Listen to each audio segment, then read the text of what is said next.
ñu ñëw fii ngir waxtaanee ak yéen njeexitali jàngoro ji nga xam ne ni mu ngi ci réew mi depuis le 2 mars baax na ñu koy fàttali boobaak léegi ëpp na weer Sénégal nag ci lim bi ñu ngi ci 226 cas yoo xam ne nii ñaari téeméeri nit ak ñaar fukk juróom benn yoo xam ne doomu jàngoro ji jot na leen a dugg sant yàlla am na ci ñoo xam ne nii wér nañu lim bi takku na ndax juróom-ñeent fukki nit ak ñaar ci limu ñaar téeméeri ak ñaar fukk ak juróom benn juróom-ñeent fukk ak ñaar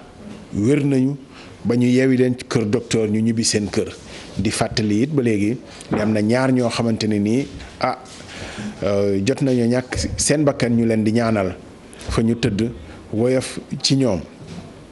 loolu boo koy méngaleeg li xew ci àdduna bi tam Sénégal ba léegi am na lu ñu sante yàlla ndax am na réew yoo xam ne nii seen cas critique na lool te xamuñu ci lu ñu jëm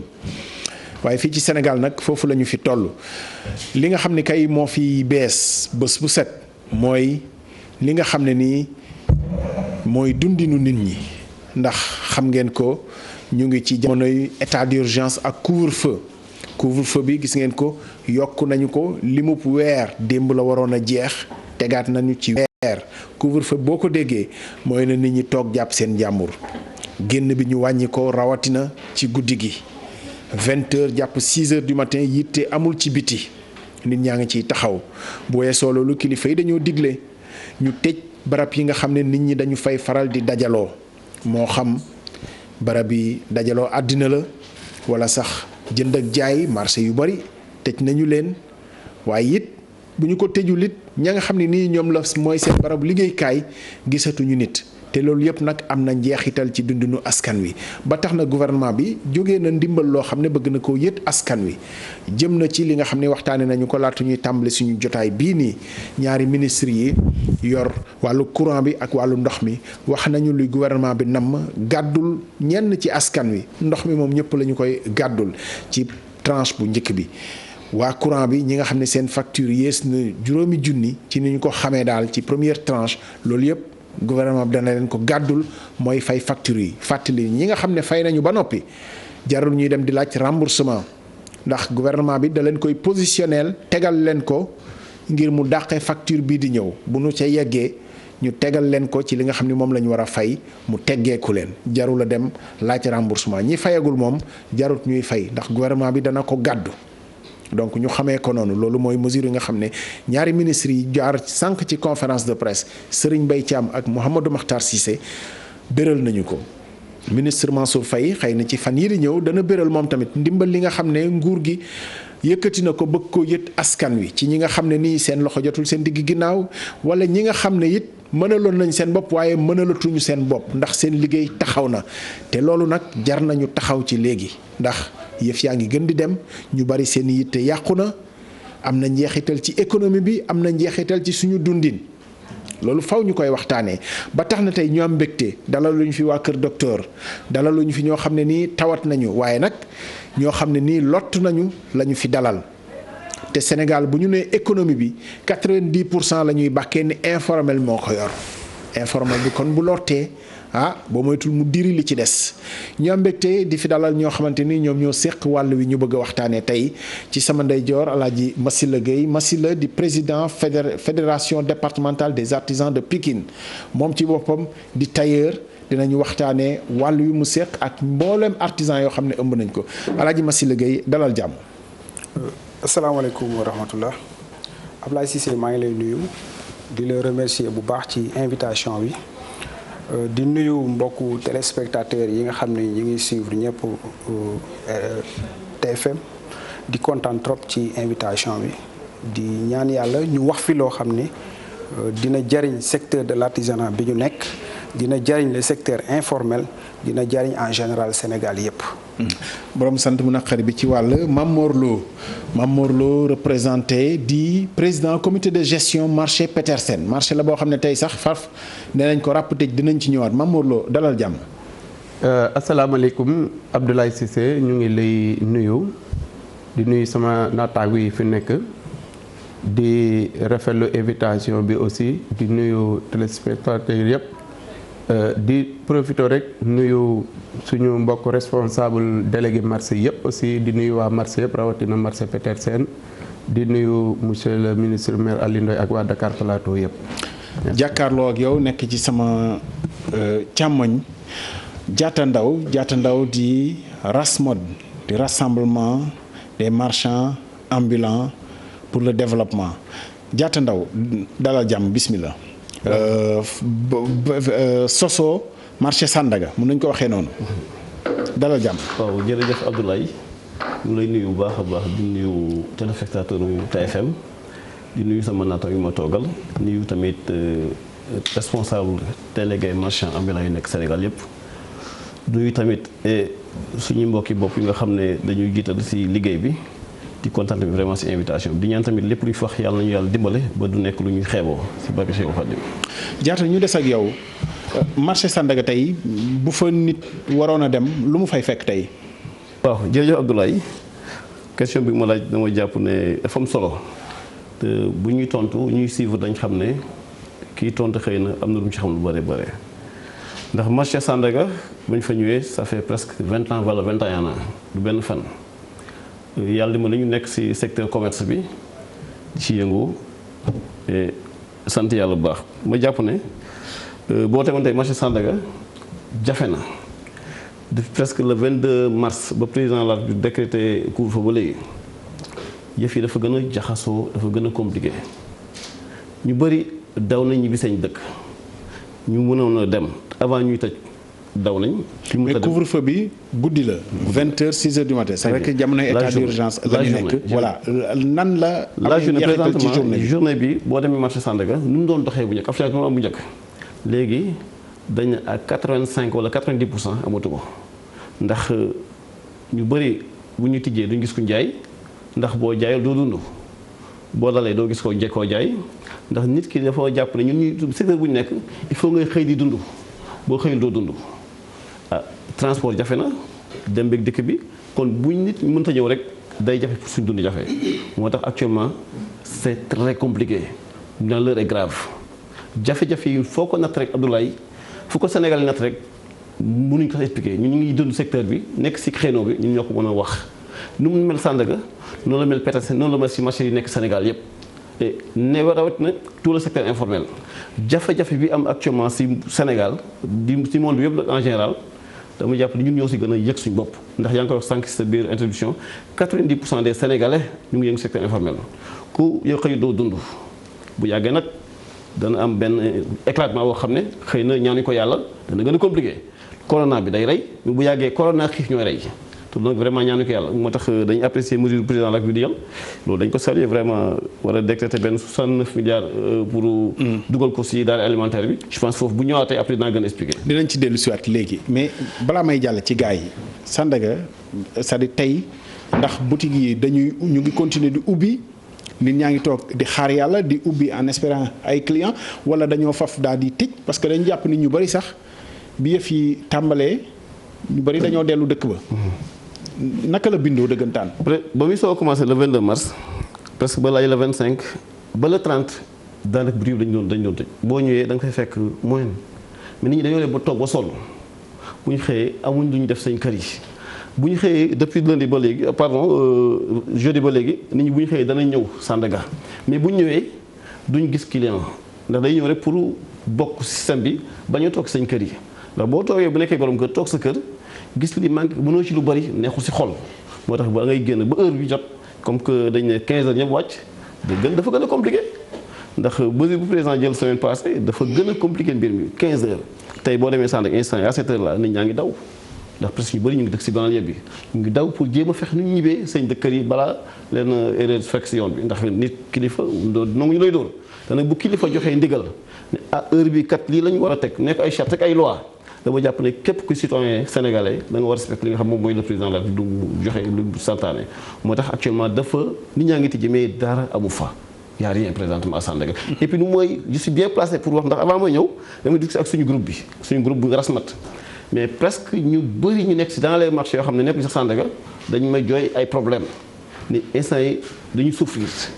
kaw baykat yi suñu mbokk yi bu ñu bayoon bu ñëwee mais actuellement ñoom ñibbi nañ te mbay ba sax ren xawul tane noona kon boobu booy seet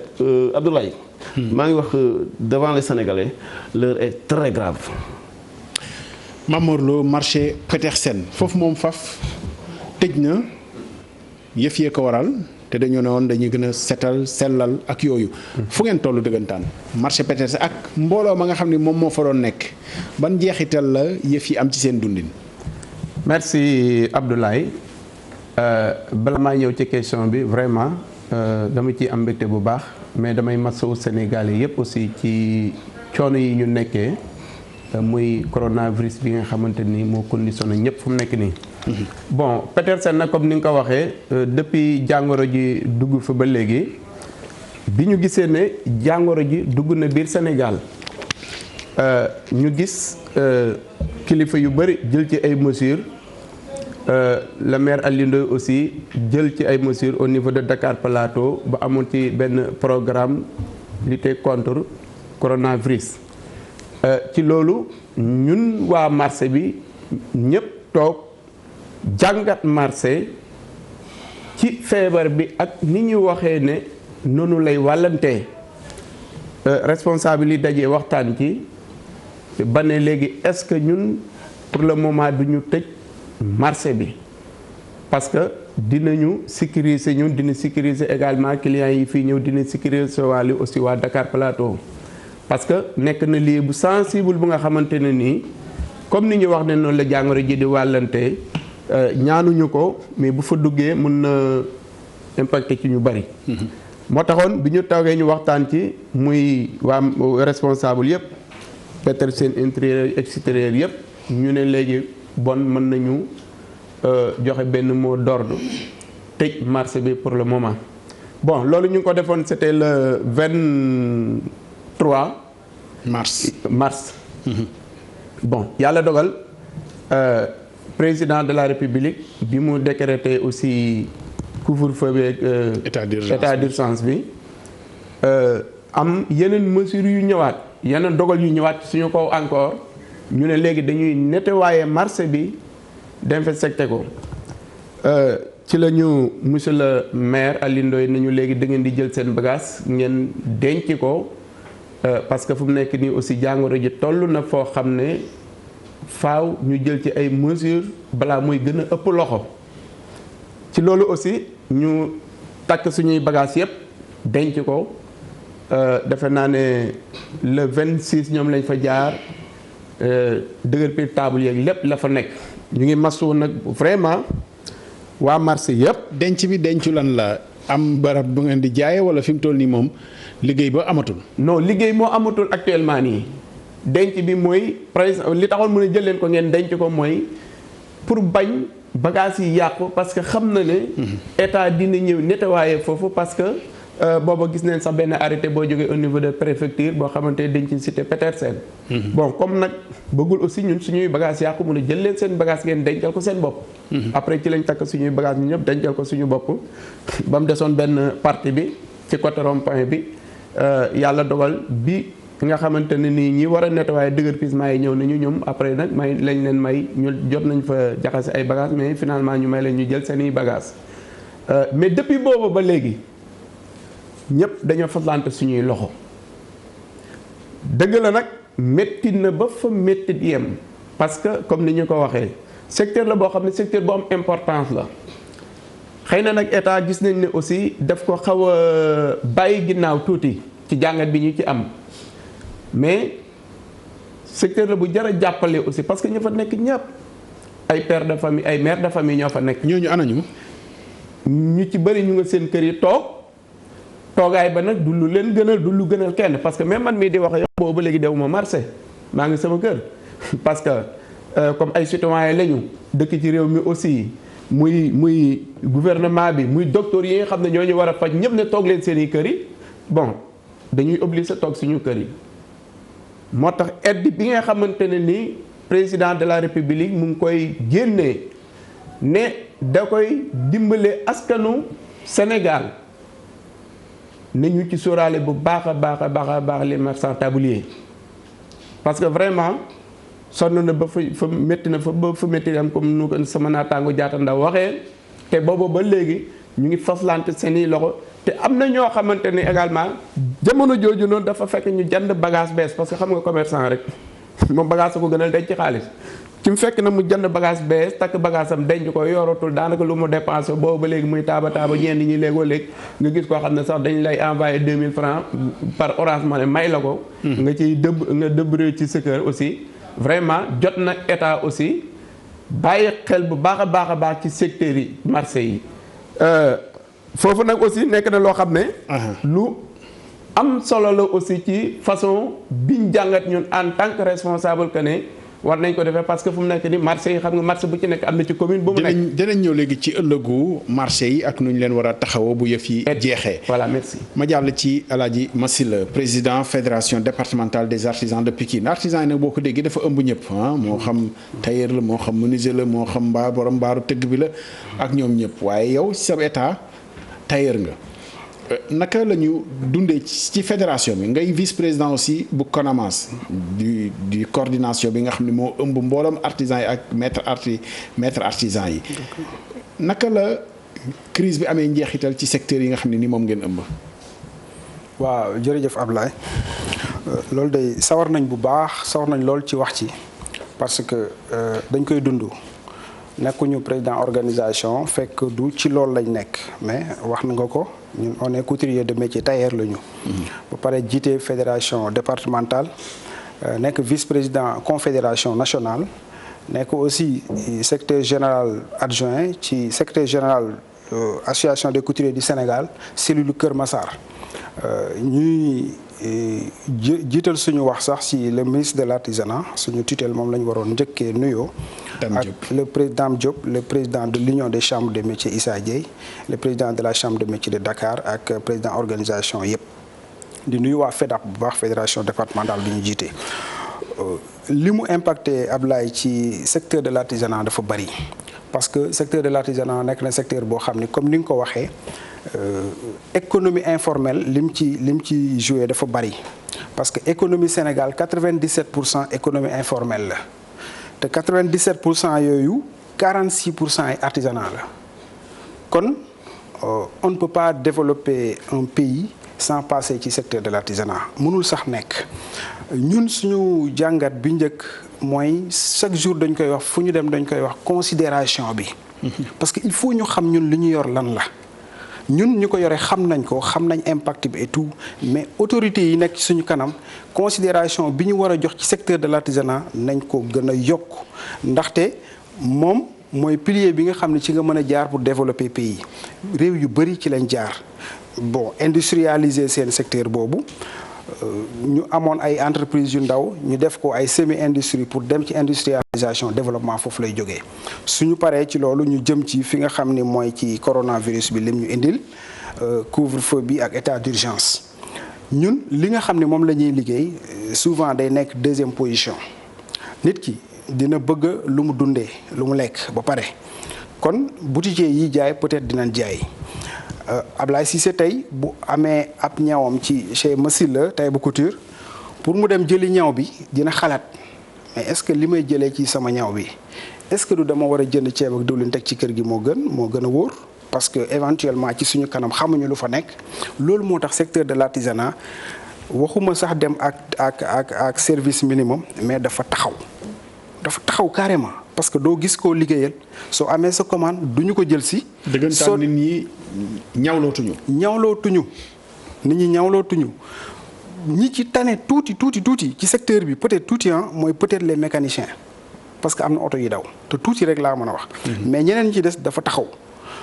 ñu am ay centre de formation yoo xam ne ay centre de formation artisanale la yooyu aussi seen école yi dañoo tëj xam nga. ak état d'urgence bi kenn du koy rassemblement yi du am mu nekk benn perte bu yaatu boo xam ni tey bëgg nañu yow en tant que économiste xam nga économiste wala journaliste économiste voilà su ngeen defee chiffres yi di ngeen xam ban impact la def ci réew mi parce que secteur bi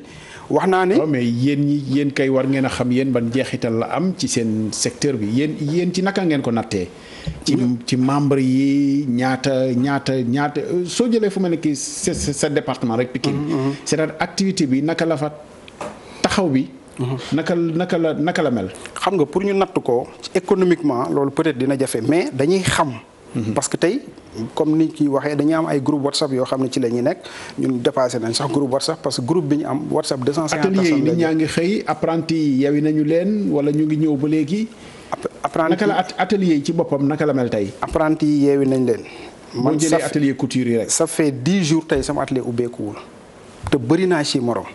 bëri na ñoo xam ni avant état d'urgence bi di am dem nañu feneen fu ñu nekk dem ci seen kër yi dem ak seen soxna yi wala yeneen dem ci njaboot gi pour que ñoom au moins sax ñu am sax benn vie de famille mën a nekk foofu mais atelier yi entreprise yi dafa tëj. mais atelier couture da ngeen daan ñaw di teg non wala loolu fi mu toll nii bokkul ci lu ngeen mën a. loolu mënuñu ko parce que doole bi du bari ba nga xam ne di nga mën a teg loo xam ne da nga koy teg fii jëmale ay at. su nekkoon am nañu ay financement yu baax yoo xamante ni am nañu matière d'œuvre bi jege nañu su boobaa temps bi nga xam ne affaire bi doxul dinañ mën a liggéey stocké mais boo yow li nga amakus néew doo dem di ko jënd tissu di ko jox nit ñi di ko ñaw di teg da ngay privilégié yow loo dundee au moins loolu moo tax muy salon de coiffure muy lu mu mën ci doon dafa taxaw nit ñi dematuñu ngénte nit ñi dematuñu takk benn xew-xew amatul boo xam ne nit ñi ci la ñuy solo pour di ci dem du solo bi kese mais yeneen yëpp aussi rek boo xoolee en général muy menuiserie muy bu mu mënti doon rek dafa taxaw kon vraiment bu aide amee jóge ci nguur gi jëm ci ñi nga xamante ni liggéeyuñu entreprise yi non secteur de l'artisanat kenn waru ko ci ëppale. Diatta Ndao bu ñu yëkkatee ndimbal ne nañ ko jox ñi nga xam ne seen loxo jotul seen digg ginnaaw commerçant yi dafa di ñoo xam ne xëy na dañuy liggéey am barke am aussi liggéey bi di leen jural ñuy mën sax di dajale di denc da ngeen a gis seen bopp ci ñi ñu war a dimbale. waaw jërëjëf Abdoulaye xam nga question bi dafa nekk question dafa ndax li dafa bette coronavirus feebar boo xam dafa bett àddina du ma naan commerçant ak marchand ambulant ak képp ku nekk secteur informel yow da ngay nekk impacté ndax feebar bi nu mu ñëwee si monde bi moom dafa gaaw dafa vif dama jàpp ne marchand ambulant yi muy les tabliers ñu yor cantine même yor sa magasin actuellement si ay jafe-jafe lañu nekk ndimbal li képp ku nekk secteur informel ndax du formaliser Sénégal bëriwul pour dire vrai ndax nag lii bu ci jógee état war na mën a xalaat nu mu jéemee formaliser le secteur informel ndax dana permettre mu xam fu muy teg tànkam xam ñu mu war a liggéeyal ëllëg ndax pour moo wax ne ñëpp dañ si war a bokk dama naan waaw képp ku nekk si marché présentement ngay yëngal sa bopp te boo xëyul doo am da nga war a bokk si ndimbal yi ndax ndimbal yi kat pour ñu ko yeewoo mooy dëgg la ñun nekk le secteur informel ñoo ko gën a yeewoo ndax ñun amuñ salaire tey damay wax sànq rek suma benn xarit bu nekk Touba ñaan Tamsir ñaan ak ku nekk Mbay Cuben Mbay Fay dañuy waxtaan sànq ñu nga dëkk ba de presque 10 jours ndax fii bu ñu fi toogee day métti. ak ñeneen xëy na dañoo dajale lu ñu yóbbu dëkk ba xëy na am nañu réserve. actuellement ñu ngi galère comme ñu ñëpp di sonné. ñoo sax ñoo xaw a tane ñu nekk fii am na ñoo xam bu ñu amoon yoon dañuy dem ñu si bëri amuñ yoon moo tax ñu toog fii si dëkk bi amuñ pexe ndax boo xëyee Abdoulaye war a xëy dem ne damay dem jaay yow client bi yow fekkee ñëwoo koy jaay ndax tablier bi di marchand ambulant bi di ki nga xam moo yor cantine wala magasin ndax damay xool am na benn rue bu mag bu nekk fële Sandaga ñu koy wax avenue Émile Badiane daanaka fa la ñu jaay en gros mais tey boo fa demee dafa ne yàmbalañ kenn duggatul ndax nit ñi jëndatuñ ndax ñoom buñ jaayut ki yor cantine li muy jaay ki yor table li muy jaay ambulant bi li muy jaay ndax dama jàpp ne képp koo xam ne muy un citoyen Sénégal li nga liir boo ko liiree dama jàpp ne ñu secteur informel ñoom lañ gën a impacté ndax situation bi dafa compliqué dafa métti boo xam ne mun expliquer ndax suñu ba ñu waxtaanee sax suñu groupe bi vocal yi da nga naan non c'est pas vrai ku ne dafa wax li muy yuuxu ak li muy métti man nag ma yor sañ kàddu xëy na waxul ma sama bopp ñi may waxal ñoo ne ma boo demee ne leen l'heure est très grave métti na métti boo xam ne nu état gënee gaaw si ndimbal lii nga xam ne dañ koy war a joxe nañ leen dimbale jox leen ko jox ñu ko sax laay wax jox ñu ko ñëpp ko soxla bu ñu ko joxee dana permettre nit ñi xaw a dund. non mooy dëgg état d'urgence sénégalais yi ñun presque ñun fekkee nañ tuuti couvre-feu année yi passé mais xale yu bëri yi nga xam ne dañoo judd après 80 xamuñ ko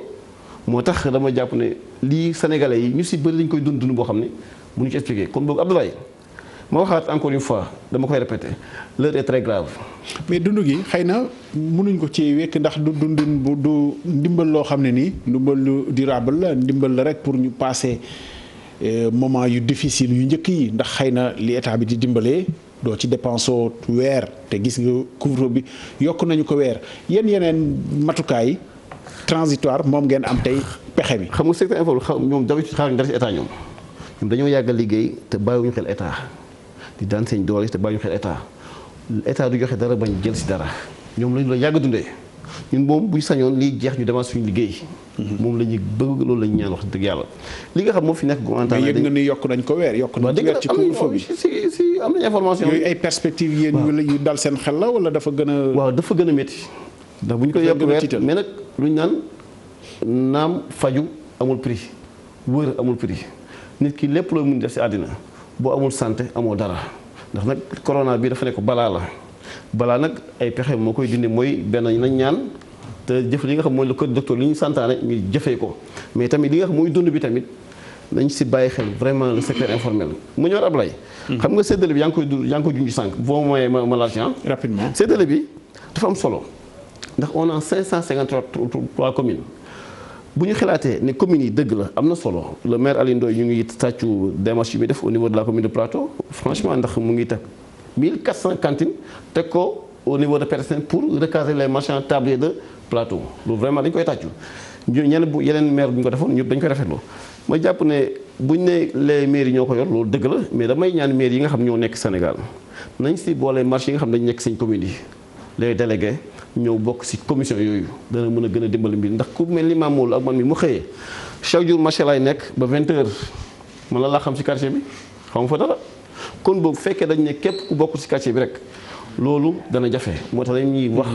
maanaam yow mën nga sa quartier mën nañ la faa sax bañ a xam. très bien bañ la faa xamee. très bien ndax yow sa dund yëpp ci marché ba la. ci marché bi lay nekk man. maag ñeneen ak ñeneen. moo wax la Plateau chaque jour boo estimé chaque jour 2 millions et quelques personnes dafay dugg par jour Plateau mooy commune bu ëpp nit Sénégal dafay dugg mais ñu fa dëkk bëriwul mais kon boobu ñu fay dugg ñu ëpp ñu si bëri nag dañ nekk dans le secteur informel ñooñu dañ leen war a bàyyi xel. ba tamit apprécier vraiment li nga xam mooy le président Macky Sall daf ko def muy loo xam dañ ko war a tàccu ndax lu baax bu ñu ko def dañ koy wax mais bu fekkee dama ne damay jël 1 million de Sénégalais dimbale leen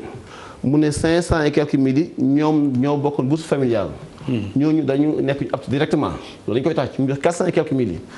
dama jàpp ne bu fekkee dañu nekk 14 wala 15 millions de Sénégalais bu fekkee Sénégalais bu nekk di man mi wala Mamolo ku nekk am na fukki nit nekk sa ginnaaw dimbale nga fukki nit. boo ko estimé day nekk 10 millions de personnes mais encore une fois ñenn ñi des dama jàpp ni mel ni ñoom patron Ablaye Cissé ay ñoom ay borom barke la ñoom xëy na mën nañ sañ bopp ñoom ak ñeneen ñi ma jàpp ne kon loolu dañ koy rafet bu baax macha allah. xaaral ma nangu parole bi sax Mamor def naa yow la bëggoon waxal ñi nga xam ne xëy na am ngeen ay réserve bu marché bi tëjee nee nga yaa ngi sa kër yow xëy na ba fi mu toll nii am na loo xam ne yaa ngi ca jàpp parce que commerçant aussi wax dëgg fa yàlla li ñu ciy xalaat mooy ñu ngay liggéey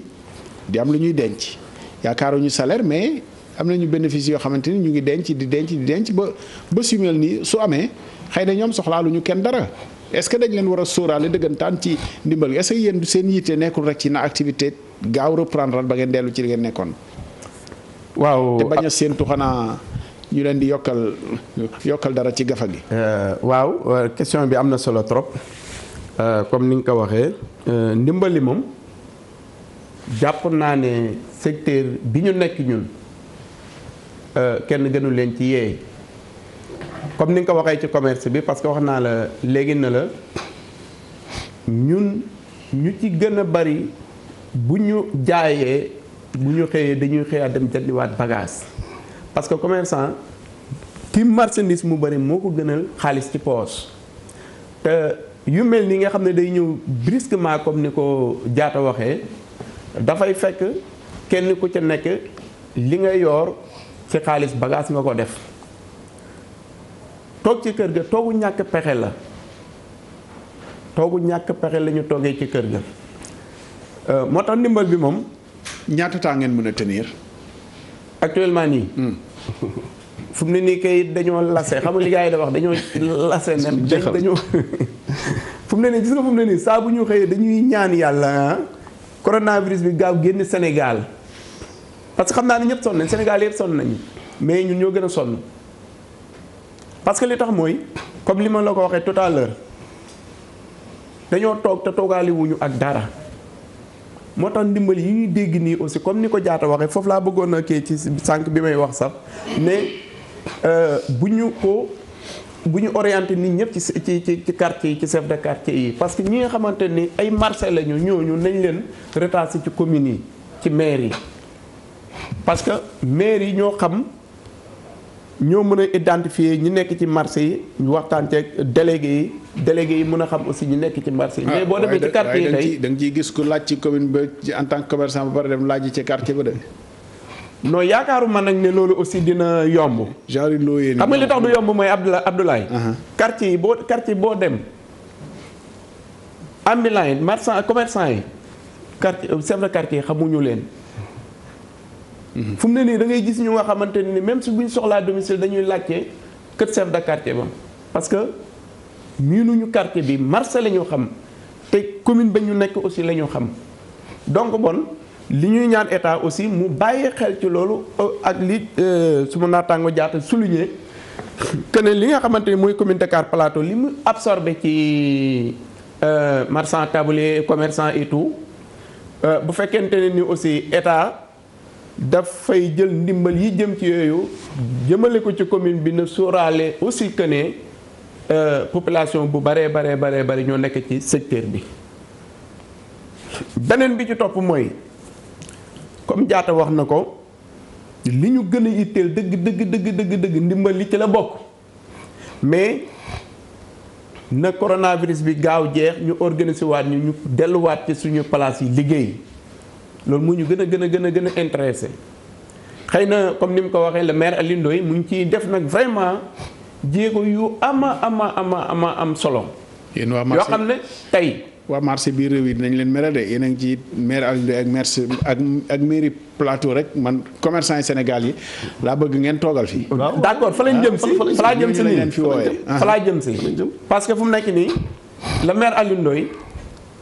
procès yi nga xamante ne nii mu ngi ko entamé pour secteur marchand tablier. est-ce que li nekk ci seen marché yi est-ce que li nekk ci seen marché yi moo nekk ci marché biir réew mi Njaareem Mbuur Tambacounda ak feneen ak feneen. effectivement parce que commune boo dem presque même phénomène ba nga fay fekk mais léegi li am solo mooy initiative bi nga xam ne maire Alioune Ndoye am na ko tey état. dafa war a gën a waxtaan ak yeneen communes yëpp roy ci moom bien vrai que ne dégg nañ ko ci làmmiñu président de la république mu ne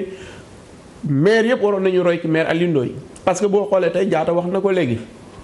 projet boo xamante ne ni 1400 cantines la mën na ko ëpp sax bu ñu installé cantines yëpp ba pare te loolu aussi daf ko def uniquement pour organiser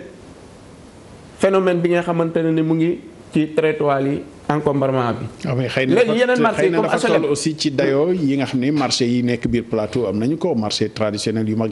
yee fa nekk Sandaga Petersen Tilly yooyu yëpp ci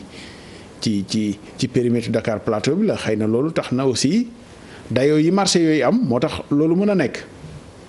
du commune yëpp am doole bi nga xam ne Plateau am na ko laa bëgg a wax. voilà li nga wax foofu am na solo. du commune yëpp am doole comme ni Plateau amee doole mais affaire bi volonté politique rek la. te it xëy na commune yëpp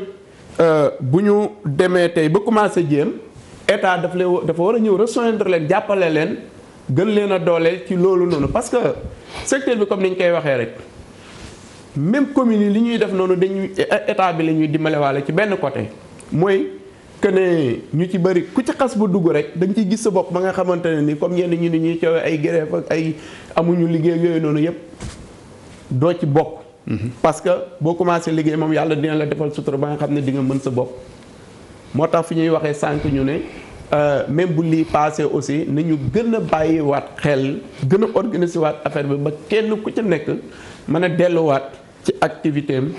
te it état gën a jàppale maire communes yi aussi particulièrement le maire Aliou Ndoye mi nga xamante ne ni entamé na procès yoo xamante ni mu ngi en cours te pareegul te it mu ngi initié waat yeneen ci kanam parce que bëgg éradiquer encombrement bi nga xamante ne mu ngi ci biir Dakar Plateau pour askanam feex. Mamor loolu dafa am solo. sa quota tudd Aliou Ndoye jeex na. merci vraiment tudd Aliou Ndoye yi bari na sa quota jeex na. waaw merci. Massila Gueye président fédération départementale des artisans de Pikine bu weesoo li nga xam ne nii moom la ñëpp bokkee jàpp ni wér-gu-yaram moo jiitu lépp gannaaw jàngoro ji moo fi nekk ñu fexe mu jóge fi bi ngeen déggee ni yokk nañu couvre-feu bi lan la lay indil fit wu rëcc ngeen ne ñun ndekete ñu ngi doon yaakaar ni xëy na jeex na yokk nañu ko ban jeexital la am ci seen projection yéen. waaw Abdoulaye xam naa ëpp na sax fit wu rëcc sama naataango bi jaata day wax ni l'heure est grave mais ñun dañuy wax ni l'heure est catastrophique. l'heure est plus que grave parce que dañu nekk ci guddi gu bët setagul kenn xamul kañ la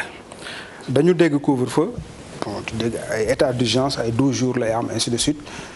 ñu espérer di yaakaar ñu dégg ni yokkaat nañ ci weer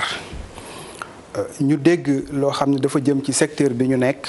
ñuy tudd secteur de l'artisanat di tudd 4 milliards te ma wax ni économie bi artisanat di def ci Sénégal amul benn secteur buy def lu toll noonu te li ñuy wax ay chiffres la yoo xam ni fu leer lañ ko teg. secteur de ku nekk ngi bàkk sa bopp. c'est ça mais bi moom. boo yëkkatee tourisme mu ne moo fi teg tànk. li c'est avéré napp gi ñu ne ñoom ñooy dundal nit ñi. mbay mi moom boo ko waxee ñu ne ñëpp baykat lañ. voilà li moom lu leer bay nga bàkk sa secteur rek. waaw du question du bàkk. te dañu am benn yar aussi bu nekk ci secteur bi ba nga xam mosoo leen dégg ñu marche.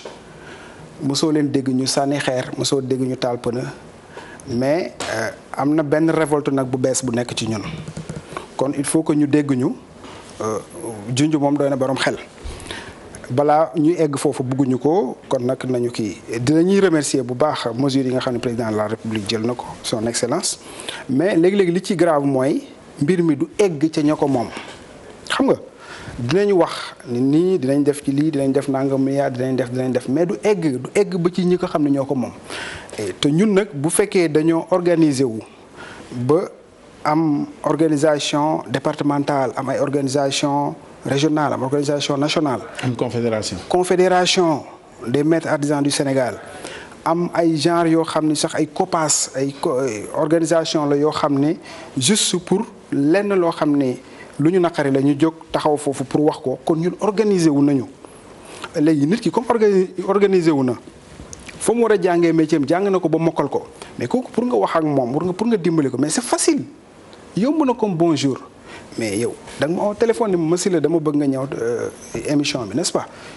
man dama ñëw tey c'est pas la personne de Massila mais dama ñëw pour waxal artisan Sénégal tey boo ko bëggoon ci keneen mën na nekk kon fu ñuy jaaree ba li ñu moom ñu jox ñu ko ba mu egg ci ñun xam nañu yoon bi lu tax lu ñu ko def nag loolu leneen la yaakaar naa ak le nouveau ministre bi ñu am nga xam ni il est jeune yàgg na ci secteur bi nekk na directeur 3FPT yàgg na xamante nañu xañ na mbir mi dina changer mais bëri na ci loo xam ni daan nañ ko jëmale ci secteur bi te du egg ci ñi ko moom. mais yéen itam artisan yi laay wax yépp crise bi amul dara loo xamante ni nii opportunité la loo xam ne mun ngeen ko saisir donte gànt am na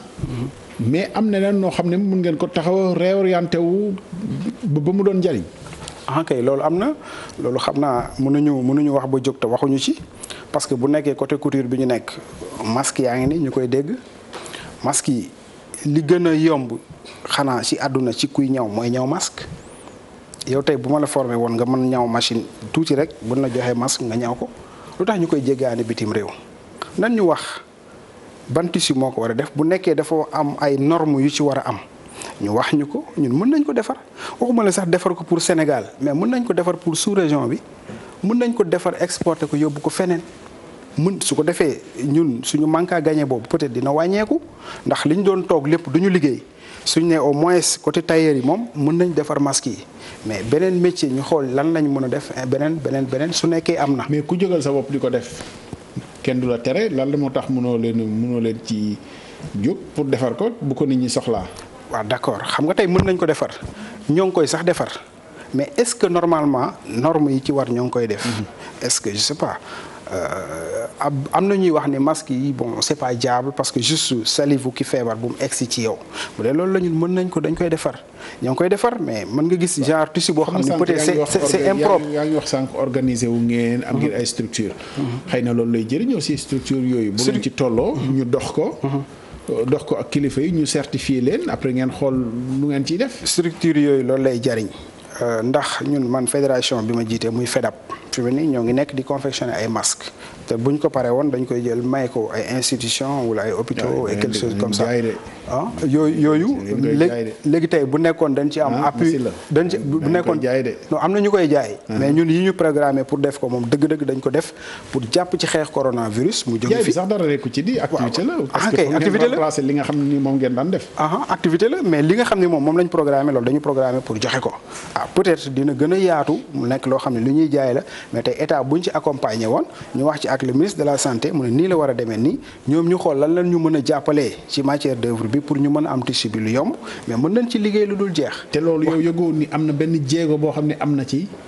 wàllu boobu ci discuter ak ministre de l'artisanat ministre de la santé yooyu pour ñu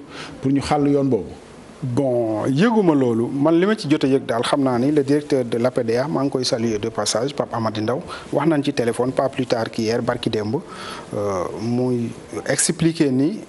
laajte woon na ci benn question bu jëm ci ministre de la santé pour que ñu artisans yi xam ni normes yi nii la ak nii pour ñu mën ko defar moom am na sax ku ma yebal koo xam ni yaakaar naa c'est le directeur de cabinet du ministre de la santé man maa ko woowagul ci loolu mais dinaa ko woo ñu discuter ci loolu démarche boobu moom am na dégg nañ ko mais déggaatuñ ci loolu am na ci ñoo xam ne aussi wax nañ ni am na benn quota buñ jox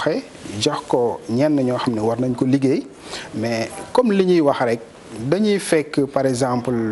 Abdoulaye Cissé yàlla dimbali ko macha allah lépp baax na marché yooyu chaque jour bu ñëwee Ablaye lañ koy jox fekk am na ñoo xam ne ñi ngi ci base bi mën nañu loolu mais affaire bi du wàcc mukk ba egg ci ñoom loolu moo gën a nekk suñu problème ñi nga xam ne ñoo nekk ci kaw toujours rek mbir mi bu ñëwee foofu lay tag te pourtant am na ñoo xam ni ñoo gën mën loolu mais du wàcc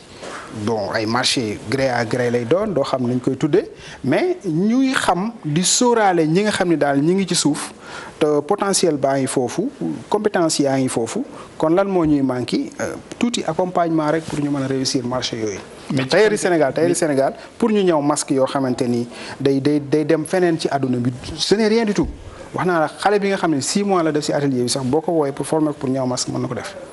te tey bu nekkoon lu ñuy dagg la mën nga xëy mën naa xëy dagg léegi ak ciseau coupant 2000 masques ci jour bi dagg ko couper ko boo amee ay quelques machines mën nañ ci liggéey lu bëri kon loolu du lu jafe mais nañu ñu accompagner ci loolu ñu def ko ñun on est preneur parce que moo gën ñuy xëy croiser les bras toog ci suñu kër yi defuñu dara. Massila Gueye président fédération départementale des artisans de Pikine Diatta Ndao yéen moom amul dara lu ngeen mën a réformer wu jaay moom. boo gisul client moom da ngay faf daal di banque loxo rek toog xalaat ngeen ci jamonoy crise bi loo xam ne nii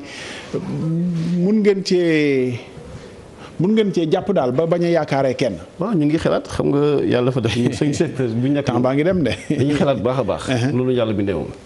ndax bu ñu référé woo si données statistiques ARST. muy données boo xam ne le secteur informel non agricole emploie 2,216,014 personnes.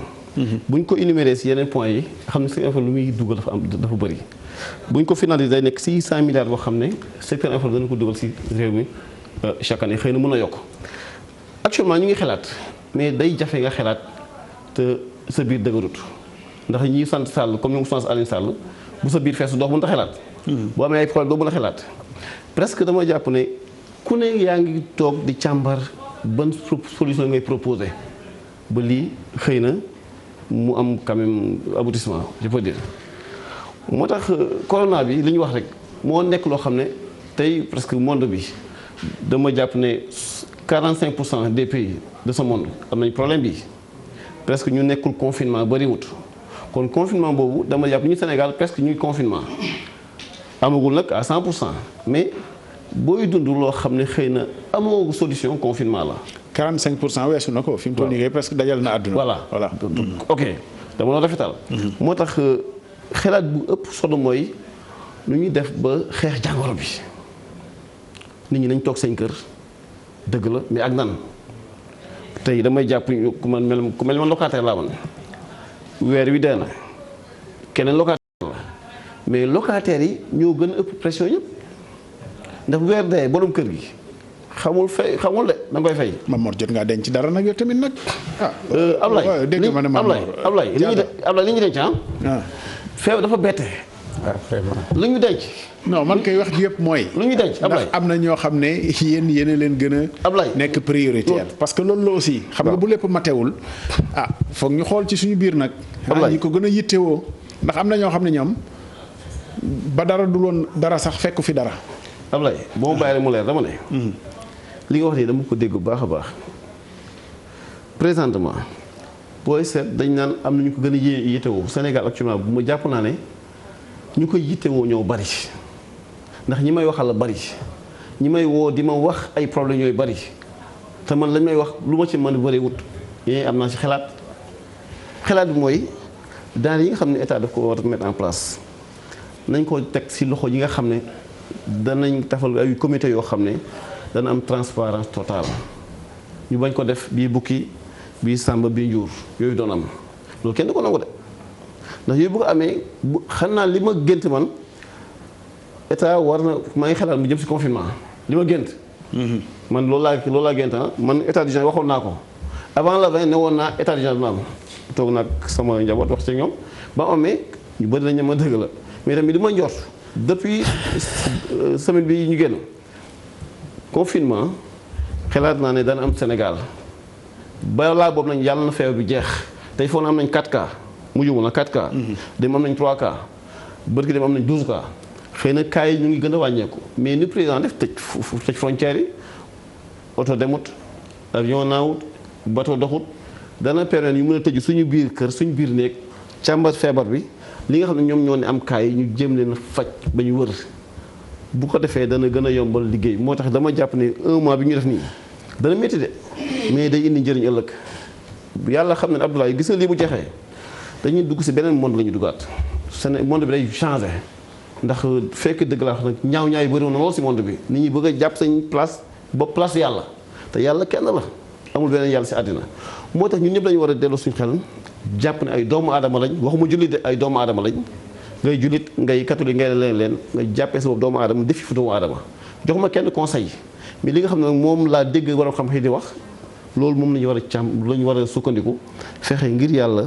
ñun ñëpp di defar suñu taxawaay bu feebar bi jeexee xool fu ñu teg suñu tànk xool lu ñu doxalee. fu ma daan Ablaye gis nga yaa ngi naan sànq liñ denc bëri na Ablaye man moo sànq daf ko indi na ñun duñu yor xaalis suñu poche te bu ñu yoree xaalis dañuy jàkk jënd ko bagage teg ko bu ñu ko tegee. jéem a jaay mais dañoo presque mun naa ñu si bare dañu jënd bagage teg problème bi ñëw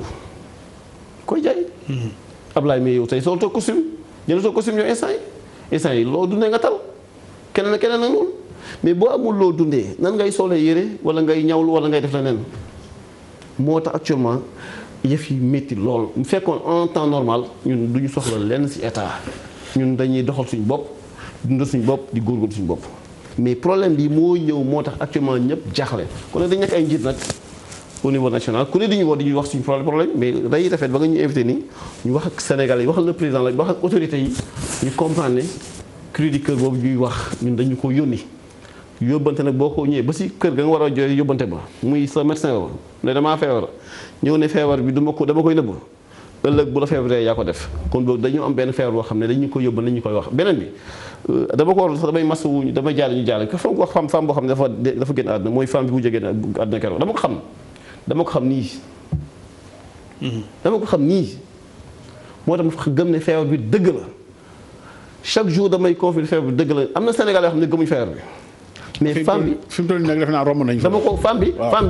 dama ko xam nii xam ko nag pendant mais nag 1 an gisuma ko ah. donc nag 1 an gisuma ko nag ñu ngi koy masawu baax di ko jaale. Mamor ci diggante ñi nga xam ne nii ñooy jëndi marchandise yi di ko indi ban jeexital la am ci parce que gis nañ diggante est-ce que li ngeen di jaay lu bari li nekk ci biir réew mi la ba ngeen mun ko continuer wala bokk la doon jóge feneen la te dem beeg dikk bi wàññeeku bu baax wala sax mu dakk am na lu mu leen yàqal ci wàllu boobu ndax am na peut-être am na ñoo xam ne dugaloon nañu lu nekkoon ci yoon wi di ñëw donte gars yi def naa dañuy dajale ñoom ñu bëri def conteneur indi daal di séddoo. merci xam naa ne balaa maa ñëw ci question boobu noonu dama dégg laaj sama naataango lu am solo muy ndax ñun dimbali priorité lañ ci wala déet loolu dama ciy ñëw balaa may ñëw fii point la boo xam ne bon kenn gënu ci yey parce que soo xoolee dama ragal ni yéen da ngeen bëgg a këppatal ndimbal li mu yem diggante marché Petersen ak Sandaga ndax boo ma nee 1400 cantine boo bëggee ne ku nekk ci cantine yi borom kër la def naa bu ñu ko séddalee boo moytul ndimbal gi yem fa Abdoulaye xam nga li tax ñeneen ñi duñ jotee ñeneen ñi duñ ci jotee xam nga li tax foofu ñu jar a dimbale bu ñu fàttalikoo rek daaw ak ren marché bi dafa lakk 2 fois te état dimbaliwul leen ci dara mais teewul saa bu lakkee bu ñu xëyaatee balal boo toogee 2 semaines 3 semaines boo fa ñëwee. si am na lakk bu jàppoon quand même état bi jàppoon na ci. non amul ci benn xam nga benn lakk moo amoon ca rond point ba booba comment dirais-je kii. yëgle woon nañ fi jàppale en tout cas ah. yëgle woon nañ ko mais joxuñu dërëm. d'accord. te la ñuy waxee joxuñu dërëm ba léegi. rond point bi mu fa lakkee la fa kii Wally Seck ñëw maye fa 10 millions waa rond point ba la mais ñun suñ secteur bi ñu nekk 2 fois yi mu lakk yépp amul ci état 1 franc bu mu dimbalee marchand yi. xanaa monsieur le maire doxu ci. monsieur le maire moom. wax dëgg yàlla gàcce nga laama moom point ba dem naa ne dama ñuy ñëwaat te boo xoolee lakk bi passé ak affaire bii nii dafa jege wante te lakk bi ñi mu laal ñëpp seen bagage lakk ba jeex man mii ci laa bokk sama place. avant bi mu yëgee lakk bi avant ma yegg fekk naa mu lépp nekk lépp doom te lu baree fa lakk lii ñëw teguwaat ci suñu kaw ñu nettoyé marché ba kenn mënul lal bon defe naa tey bu ñuy joxe ndimbal kenn warul ñu ci jiitu waaye nag bi ci ëpp solo mooy nañu gaaw aussi fexe organiser nit ñi ñu liggéey loolu nag xam naa ne dafay dépendre ci coronavirus bi xanaa ñaan kilifa diine yi rek ñu teg ko baatin bi mu gaaw génn fi ba ñu mën na organiser ñu dellu ci liggéey bi li nga wax aussi ci marchandise bi ñuy jaay am na solo parce que ñun li ñuy jaay li ci gën a bari dañ koy importer commerçant yi ñooy dem Siin jënd ko ñëw bu ñëwee aussi jaay ñu ko ñu teg ko ci place yi jaay ko souvent nag aussi dañ koy jaay dañ ñoom par exemple bu fekkee da ngay def di jënd benn quantité bu bari nii dañ lay wàññi prix bi. ba nga xamante ni yow tey boo ñëwee teg ko di ko jaay mun nga ko jaay prix bi magasin bi di jaayee. or que ñu ci bari sax mun nga jënd benn loo nga jaayee ko loo xam ne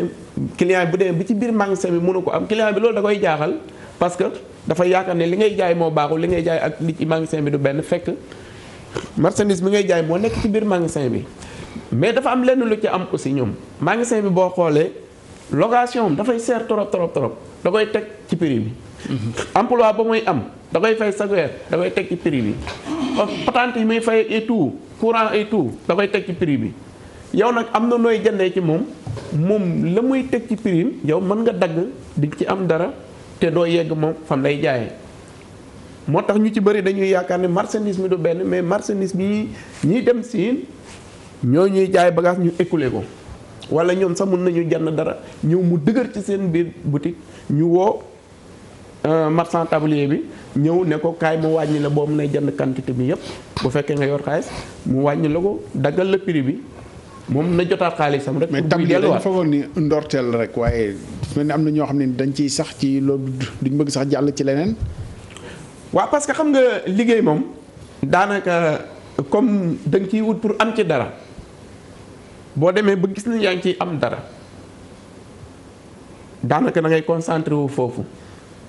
loolu mooy indi loolu souvent mais da nga ciy gis ñoo xamante ne dañ ciy nekk ba mu yàgg ñu itam commencé dagg bi dem Siin ñu bare tey ñun suñu marché mën naa la ci limal ñu bari ñoo xam ne ci lañ nekk ba léegi ñu ngi dem seen di indi ay conteneur di ñëw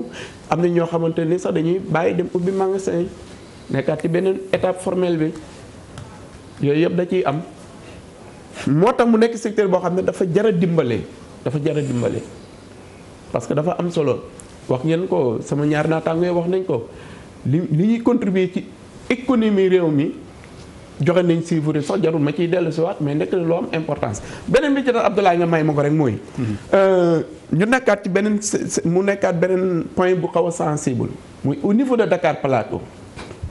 comme encombrement bi ni ñu koy waxee nii parce que mu am y a des gens yoo xam ne aussi souvent surtout coronavirus bi nga xamante ni dañ ci doon profité ñoom di ñëw di filmer marché bi bëccëg boobu jëlaguñu sax ñun décision bi di ko dugal ci Facebook yi naan waa gis ngeen état mu ngi bàyyi waa Petersen ñu ngi jaay bi maire tegee programme am muy doon ay sel antiseptique yi mu doon joxe mu gis ne ñun dañoo nekk ci lieu bu sensible mu wooñu ñun responsable yëpp kenn ku ci nekk ñu jox la 3 pots ne la boo demee nga sensibiliser nit ñi parce que feebar bi dafa xaw a doy waar. ñooñu aussi dellu ko jëlaat di ko interpréter ni nga xamante ne nii ne maire commune bi li mu jënd yëpp da koo jox ambulant yi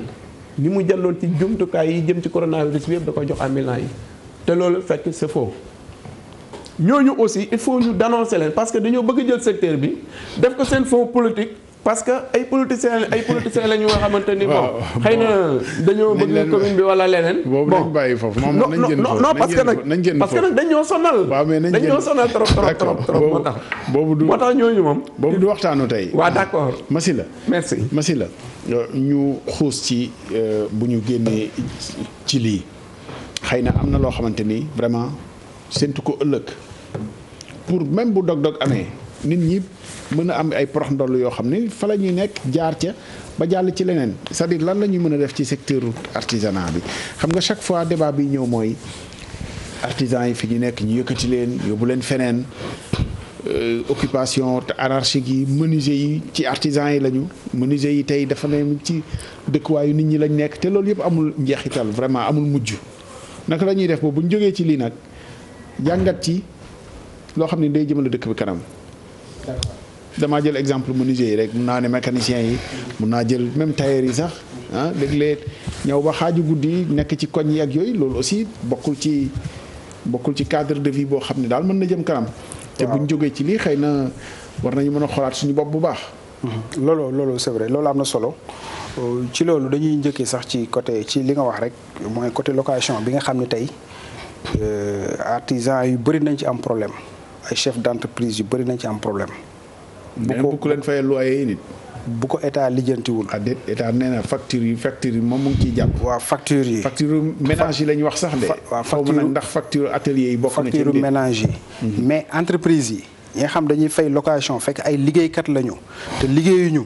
mais ñooñu état war na leen bàyyi xel ci loolu parce que liggéeyuñu kon fan la ñuy jëlee lu ñu fayee. mais wax facture atelier yi de xanaa facture atelier yi mu bokk ci. non dama ne facture yi waxuma sax facture yi man maa ngi ci location bi. ma ne ñi nga xam ne liggéeyuñu te ay chef d'entreprise lañu yore ay entreprise ñooñu war nañoo wax ci seen naka lañ def ak bailleurs yi ñi leen loué loolu problème la. beneen bi nga wax aussi pour que bu liy jeexee ci kanam ci lañ la ñuy war a jëm gis nga suñu secteur bi ñu nekk li ma wax mooy régler le problème ñun ay entreprise la ñu yor formalisation dañu koy wax nous sommes formels.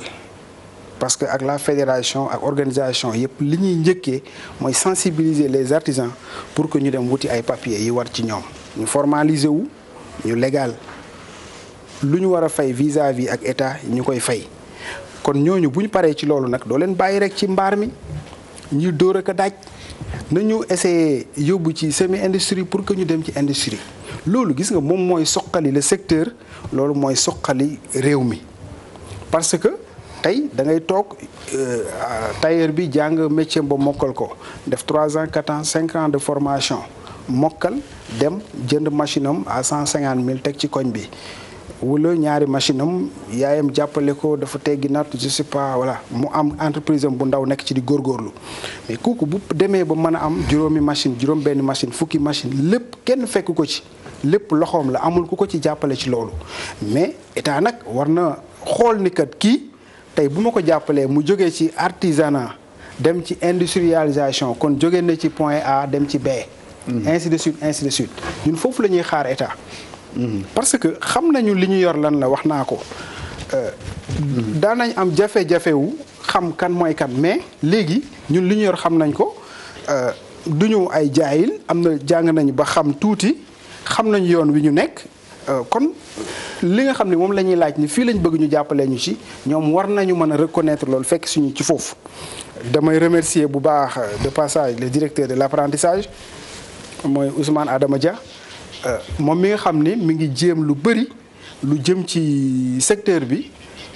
yore benn projet bu ñuy wax projet PEJA. muy projet employabilité des jeunes par l'apprentissage non formel. muy 30 milliards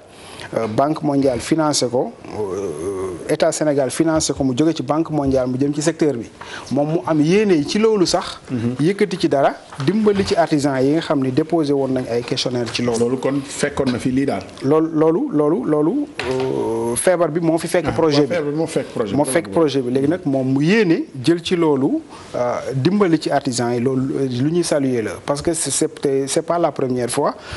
te ñun xam nga maa ngi dégg sama gars yi di remercier seen maire yi bu baax a baax ñu koy apprécier bu baax. parce que secteur informel bi ku ci nekk sa maire dafa war a wax ak yow. gars yi dinañ leen ñeere. non ngeen am ngeen ndimbal lu tegee wet. ndimbal lu tegee wet mais côté maire yeeg yooyu moom waxuñu ci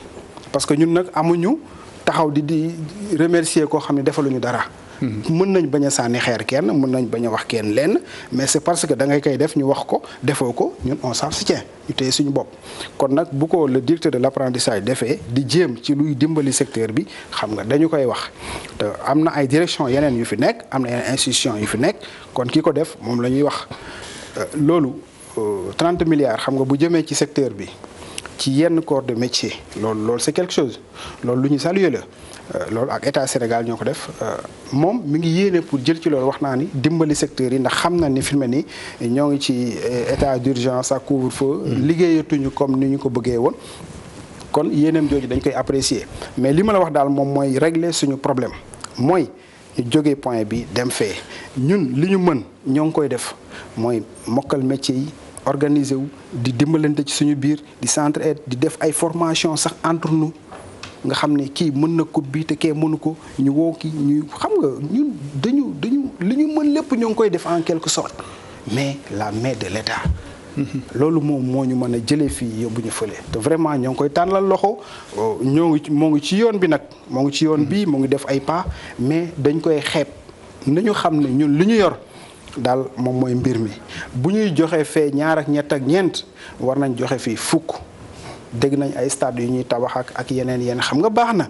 mais secteur bi ñu yore mais lu muy génnee stade yeeg yeneen ak yeneen yooyu génnewuñu lu toll noonu du ma tudd benn côté nag. mais ku ne xam na kan mooy kan. merci la ñu des ak yow parce que def tour de table boo xam ne peut-être ci la ñuy jeexalee. lan ngeen mën tey ci tolluwaayu réew mi ci li nga xamante ni moom la ñuy jéem a xeex ndax xeex bi bëri na ci lu ñuy wax mesure barrière. fagandiku raxas set balaa ngay génn yitte yi ñu fexe wàññi ko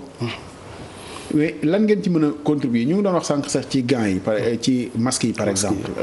lu am solo la ñu taxawaat ci bu baax est-ce que tey outillé ngeen pour mën ci defar en quantité même bu dee fabrication artisanale la mais loo xam ne ni lu mën a daj réew mi la dans la durée aussi parce que gis nga ko couvre-feu bu ñu yokk 1 mois mooy bu ñu ko war a wut tamit nit ñi di ko sol fu ñuy génnee foog mu am lu doy en quantité et en qualité mën ngeen a dogu ci yoon boobu. loolu dama ni mën nañ ko am ngeen capacité bi xam-xam bi ak matériel bu. am nañ xam-xam bi am nañ capacité bi le ministre de l'artisanat mu ngi ñuy dégg Dame Diop il a mon numéro nañu woo téléphone ñu ñëwal masque Sénégal yëpp. ci lu ndaw waxuma Sénégal wax naa ni mën nañ ko yóbbu feneen yeneen réew yi ko amul Sénégal war na leen mën a jaay ay masques loolu mën nañ ko loolu lu tuuti la ci par rapport ak suñuy compétence mais ku dagg yére bi def ko nii kon ñaw masque du la jaaxal lu yomb la mais il faut ñoom ñoo ñuy wax nii la wala fii la wala lii ngi nii jàpp leen si lii def leen lii tissu bi nii ainsi de suite su ko defee ñun pour ñu def ko loolu ce n'est rien. te loolu redémarrer waat atelier yi sax. kay wax naa la su boobaa toogaay boobu ñu doon toog léegi day jeex su boobaa ñun léegi am nañu lu ñu def te du yem ci ñun. li nga wax aussi ci xeex jàngoro bi en tant que ay président organisation dañ doon sensibiliser toujours les artisans di sensibiliser suñu ay membres gel yi am na yoo xam ne ñun dañ koy jëndal sax suñu bopp di ko joxe. association yi organisation yi organisé wu de façon boo xamante ni dañuy jënd ay gel antiseptique jënd ay madar ainsi de suite joxe pour que di sensibiliser nit ñi artisan bu ci nekk sa entreprise ci buntu ba nga teg fa soo man ku temoon tey sama atelier ñi nga xam ne ñoo ngi may déglu xam nañ li may wax da ngay teg sa soo teg sa savon pour que ku ñëw mën a raxasu teg gel bi ku dugg balaa muy dugg mu laal ci loxo ainsi de suite ñu ciy sensibiliser ñëpp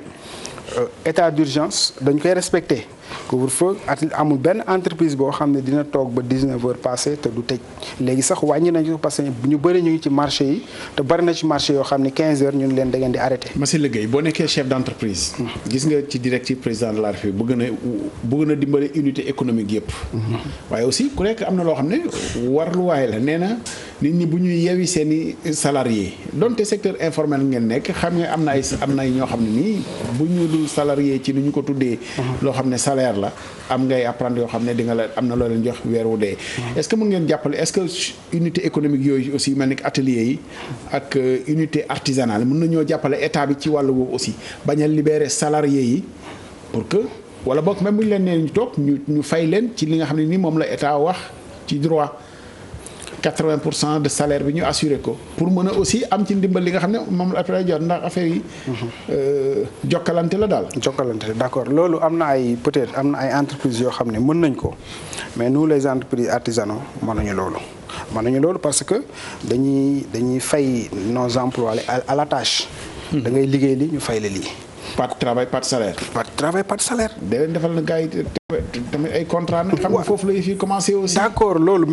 bëgg nañ ko. mais loolu aussi dafa am yoon dafa am fu ñuy jaar ba mën a yegg ci foofu Ablaye. dafa am fu ñuy jaar mais yow ñun dañuy tuddee ay wàcc raxasu. artisan bi day xëy place am dem liggéey su liggéeyee am na 5000 wala 3000 yónnee kër ga. ñu def dépense ainsi de suite kooku amul loo xamante ni dina ci. jërëjëf fay ay xepp Massila Mamor ma jox la une minute. ci kàddu bu njëbi ndimbal li moom xam naa ni yéen a ngi koy laaj ba léegi loolu moom dégg nañu ko bu baax a baax waa seen yéene ci lan la ci fan yi ñu jëm sans tudd Alioune Ndoye bien sûr. waaw d'accord suñu yéene ci fan yi ñu jëm nii bon xanaa di ñaan surtout nag feebar bi jógee ci réew mi. bu ñu ci jógee aussi comme ni ma ko waxee woon tout à l'heure rek. li jëm ci suñu wàllu liggéey bi parce que mu ñu gën a farataal aussi mu ñu gën a yitteel ñu gaaw organiser ñu delluwaat ci suñu activité commerciale bi loolu daal vraiment moo nekk suñu yéene xëy na am na yeneen point yu bari yoo xamante ni bëggoon naa ci indi ay leeral mais comme xaju fi ci corona tere nga ma ko waaw bàyyi naa ko ba beneen yoon mais di ñaanaat rek nag mooy projet bi nga xamante ne ni mooy surtout Petersen bi yàlla dimbali ñu projet bu gaaw yegg ñu dugg ci cantine yi jërëjëf di ci jaajëfal bu baax a baax a baax monsieur le ministre maire Alioune Ndoye merci Diatta Ndao Diatta dégg nañu njàqare bi dégg nañu détresse su liggéeykat yi moo xam ambulant yi la di commerçant yi wala sax borom magasin yu mag yi ndax tey tëj nañu ci bu ñu déggee sa kàddu ni tëj nañu parce que bu ñu tijjee tamit gisuñu ko jënd si te loolu def naa doy na njàqare dëggantaan yéene bi lan la. waaw xam nga Abdoulaye. man moo toogee fii. une minute rek lay doon de. dama placé pour expliquer ci côté commerce général ak côté commerce bu léger bi. ndax ñaar yëpp dama ko pratiquer am nañ chance boobu mais njàqare bi ñun ñëpp ñoo ko dundandoo le monde entier mais comme suñu réew la ñuy wax ñu tawjat fi benn secteur muy le secteur informel ñoo ci gën a jàq. li ñu ñaan rek nu ñuy fexee ba mu gaaw lu ñaan fast track dund bi ñu gaaw génne ko waaw si ndax dañ ma wax ba may avant may ñëw dañu ma ne boo demee waxal lii dund bi gaaw génn dañuy apprécier li nga xam mooy la état def ne dañuy fay facture courant yi si benn moyenne 25000 ne ndox bi dañ koy enchère dañ sant yàlla mais location bi loolu ñu si xelaat bu ñu xelaat loolu mën a indi comme bi il faut ñu bàyyi xel loolu xelaat loolu beneen bi Abdoulaye dañuy souhaiter fekkee monsieur le président rek Macky Sall mun na recevoir le secteur informel les vrais acteurs. temps yi audience yi wàññi nañ ko. audience maa ngi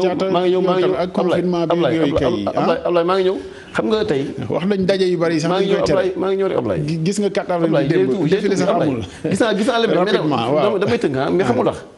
les vrais acteurs sont là. ndax ñu dafa ñoo xam dañuy toog di wax suñu kàddu te duñu leen gis duñu leen dégg mais les vrais acteurs de l'économie informelle ñu ngi nii toog xam naa ne lii fekkoon président de la République Macky Sall dégg na ko bàyyi xel bu ñu toogee on a un mémorandum. problème mooy yow tam boo demee ñeneen contesté la seen secteur yi aussi loolu mooy wax. waaw non xam nga ñun. lu ñuy def yaa ngi dégg dañ ci nekk si boo xam yaa ngi dégg dañ ko gëm. jërëjëf ay nit topp ñu kon boobu lu ñu ñaan yaa ngi dégg feebar bi yàlla fi yàlla jële feebar bi. amiin di profité di occasion bi nuyu Sénégal yëpp nuyu tamit fu ma jógee kër Alpha Ndaw mooy la commune de Thiombi nit moom boo jógee si gox. ñu ngemb la ba nga toll nii ràññee boo ñëwee war nga leen sant gëm leen wax Alpha Ndaw maa ngi lay nuyu leen sant di siyaar waa commune de Thiombi jërë ngeen jëf salaamaaleykum wa rahmatulah. amul te yaa ngi Massi la tëjoon nga de waaw en 30 secondes. 30 secondes rek waaw. baax na merci yaa njëkkee woon tëj bi 30 secondes. ñoo dañuy remercier ñëpp rek. di remercier kuy artisan. di wax comme ni Diatta waxee. le président de la République recevoir na. ñu bëri mais recevoir le secteur de l'artisanat war nañu recevoir ñu ngi remercier waa Kër Massar yëpp ñi nga xam ne foofu la ñuy liggéey fa la suñu place nekk di remercier waa Taïba plus précisément suñu soxla Nogay nga xam ne fa lañ jógee ci moom di remercier ñëpp di ñaan yàlla beneen yoon bu ñu fiy ñëwaat ñu ñëwaat fii ci leneen fekk coronavirus jóge na fi vraiment merci jërëjëf mbokk yi ñu ngi leen di gërëm nekkoon suñu jotaay ak suñu mbokk artisan yi ak waa informel bi ñu wax fàttali ko vraiment c'est très sérieux parce que économie bi statistique yee ko wane ñii ñoo téye économie réew mi donte am na entreprise yu mag am na unité yu mag a mag a mag mais bu ñu la nee 90% ci économie bi informel bee ko téye kon am nañ ci wàll bu ñu nekkee ci njàqare askan wi yëpp nekk ci njàqare ndax ku yor sa bitik ubbeetoo wala boo ubbee gisoo nit ba nga gënalee ko toog ci kër ga kon jaroon nañu waxtaanee ko te lii moo li nekk tey ci dëkk bi moo xew Ndakaaru moo xew à l'intérieur du pays kon nag ñaan mu teggeeku li nga xam ne nii moo tax mu tegu ci kaw askan wi mu teggeeku feebar bi mu ngi fi 200 nit ak ñaar fukk ak juróom-benn ñoo am doomu jàngoro juróom-ñeent fukk ak ñaar wér nañu di ñaan mu continuer ndax waa Kër Docteur ñu ngi def lu ñu mën di ci góorgóorlu wér yi mu ngi gën di yokk yàlla na gën a yokk gën a yokk gën a yokk ba nga xam ne nii mooy ëpp ñiy feebar ba faf ñu ne kenn yoratul doomu jàngoro ñu leen di gërëm di leen sant ëllëg incha allah beneen